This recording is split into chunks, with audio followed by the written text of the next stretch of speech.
అని చెప్పి దండ ప్రదానం చేసి ఆయన దండధారియాగా ఇప్పుడు వస్తున్నారు. ఆ సకల వాద్యం సూర్యప్రకాశం సూర్యోదయం అయ్యింది. 2 ఆచార్య స్వామి వారిని ఈ ప్రపంచం మొత్తం దర్శనం చేసుకుంటున్నాము. ఇప్పుడు ఎలా సూర్యుడు ఆకాశంలో సంచరిస్తారో అదే ప్రకారంగా జలం నుంచి సూర్యుడు వచ్చేటట్టు ఈ జలం నుంచి ఈ స్వామివారు ఈ ఒక విషయంలో వస్తున్నారు. అందరూ దాన్ని దర్శనం చేసుకోండి. ఈ అవసరం మహత్ముహూర్తం. ఈ ముహూర్తాన్ని మళ్ళా ఎవరు పొందలేరు. దీన్ని దర్శనం చేసి అనుగ్రహానికి పాత్రమాగవలను అని మేము ప్రార్థిస్తున్నాము. హర నమః పార్వతీపతయే.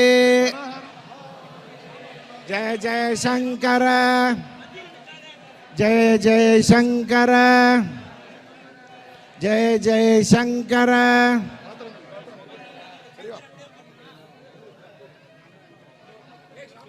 ఇప్పుడు స్వామివారు అనుష్ఠానం చేసిన ఈ ఒక